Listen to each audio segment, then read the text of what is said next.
That one's a tongue twister. It's a tongue twister. That one's hard to say. I know, right? Woo! Here we go. Iron, iron, iron, iron.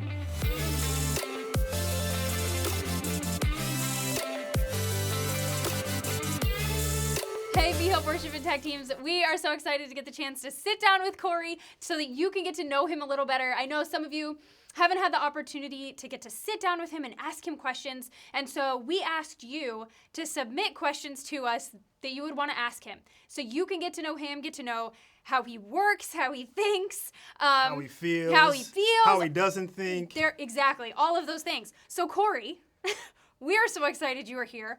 How did you get plugged into worship? What did that look like for you?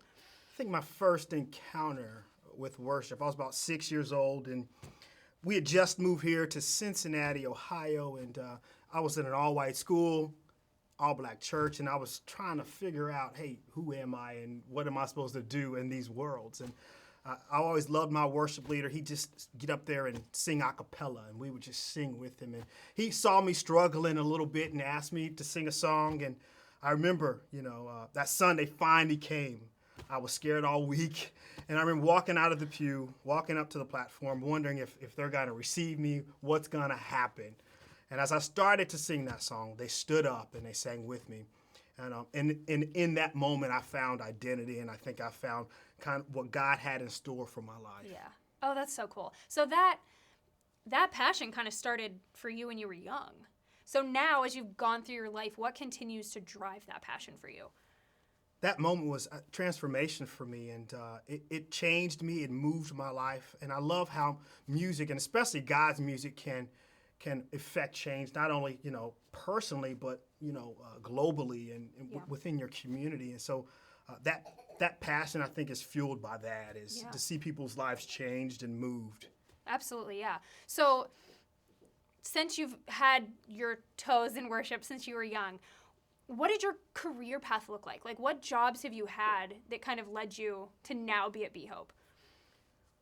So in the corporate world, right after college, I was in the sales and marketing, recruiting world, and spent a lot of time, showing people, telling people about business, right, and finding the right person for their businesses, and loved every moment of it. Loved every moment of helping families get to that next level. Sure. And then on the entrepreneurial side, I was a gigging musician. And so when you're a musician, your sales, your business ops, your social media, right. your everything. Yeah. And so we were putting out a lot of content, and some companies were seeing that, and they said, "Hey, can you show us branding? Can you show us how to do video?" And so we had this small boutique marketing firm, and we were helping companies hone their brand.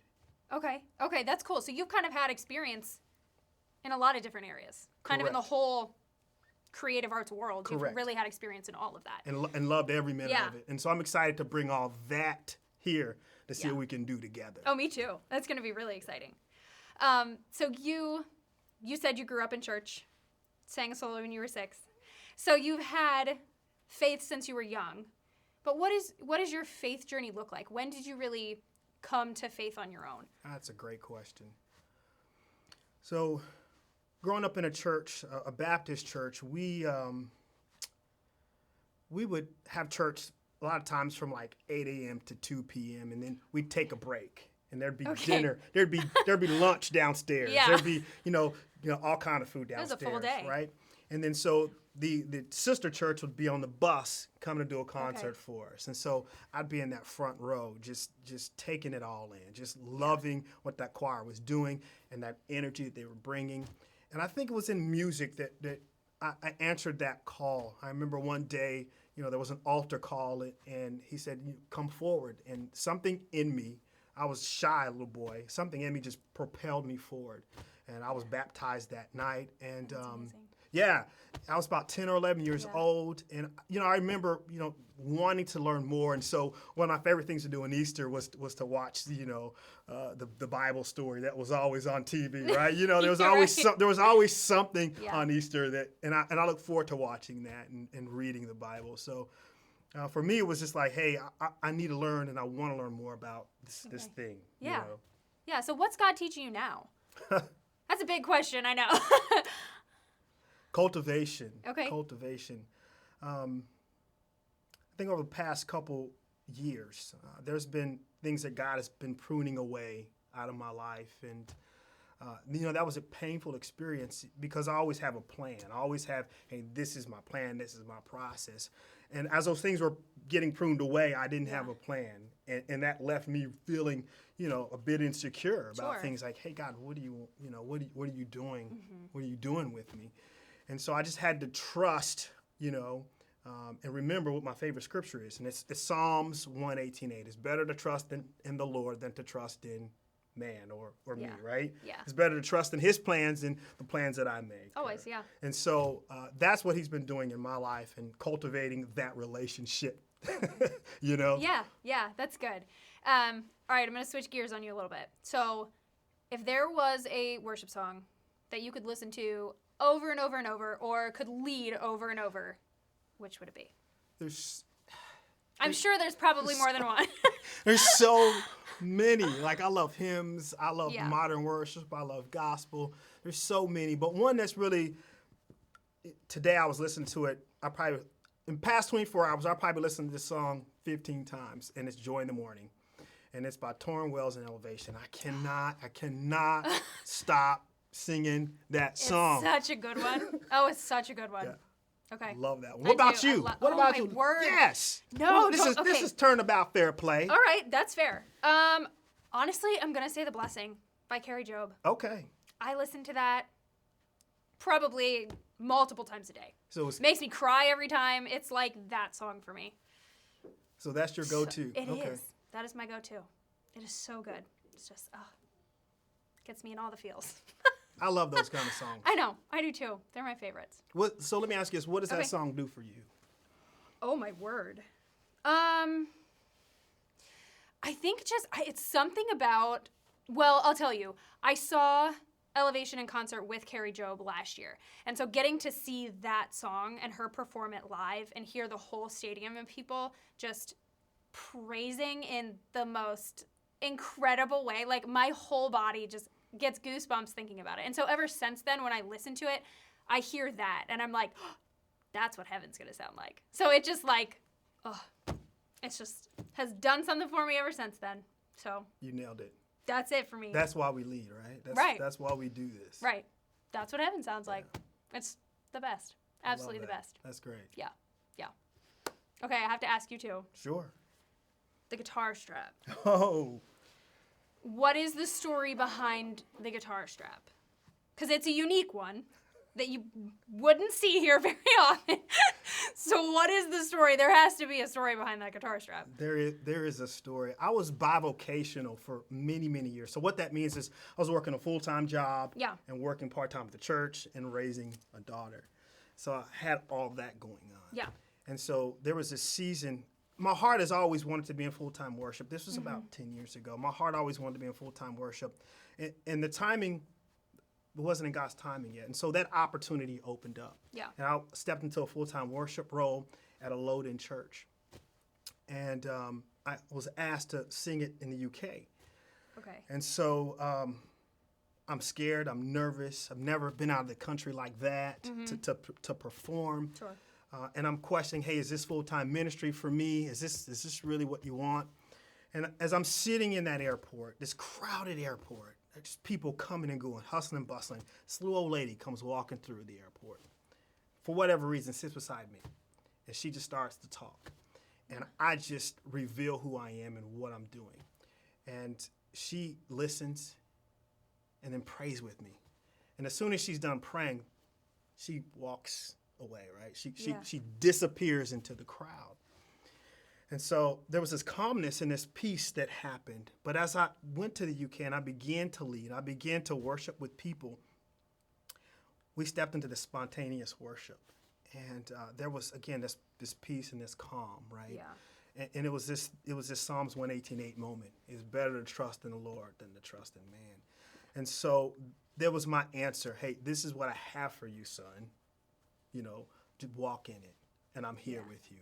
And so this strap here is just a reminder that when life is crazy and chaotic, in the calm, Yeah. He's right there. Oh, that's good. You know, and so this strap, as I Yeah. lead worship and I put it on, it's a reminder of that. Yeah. Oh, that's so cool. I knew there had to be a story, and that's a good one. Thank you. Yeah, that's an incredible reminder.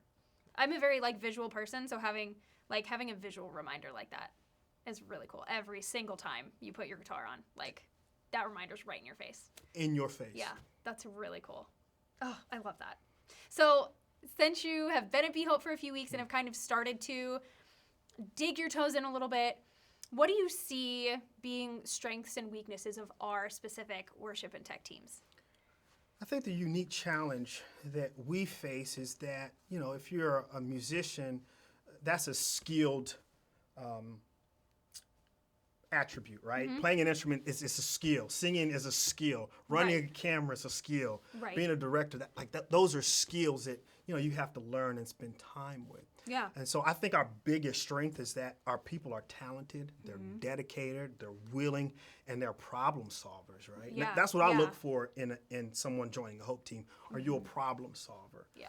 And so that excites me, because you have that level of talent here. We can really do something with that. Yeah.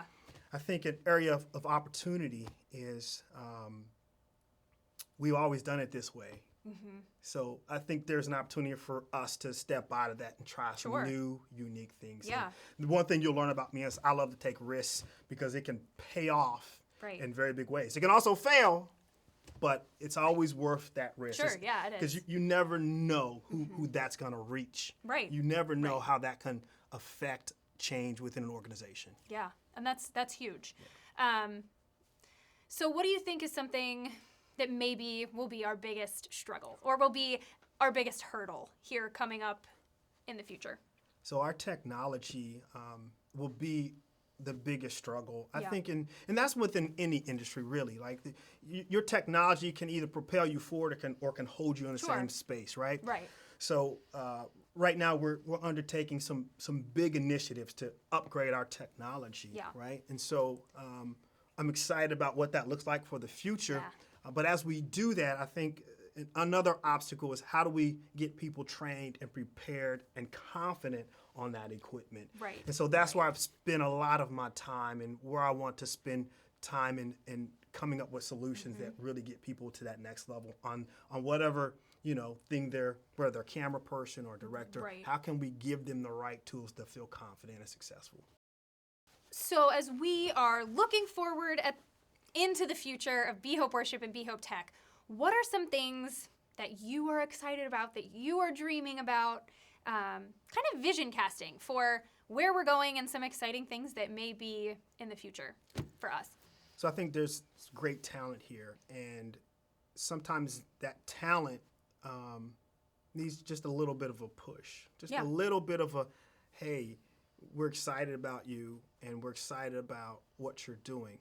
And so what I see is we have this opportunity to share with the world what we're doing here musically, what we're doing here content-wise, what we're doing here curriculum-wise. We have a unique opportunity to really share what's happening here at Be Hope with the world. And so I think that can look like a bunch of different things. It can, absolutely. And so that gets me excited, gets me up at 4 a.m. in the morning in the studio or writing something or just dreaming about how we can impact not only this community, but the global community. Yeah. Oh, that gets me excited. That's very exciting. So how can the team, how can the worship team, the tech team, how can we come alongside you, support you, encourage you? How can we help you as you go through this transition and step into this position? That's easy. I do believe iron sharpens. Excuse me. I do believe iron sharpens. That one's a tongue twister. It's a tongue twister. That one's hard to say. I know, right? Woo! Here we go. Iron.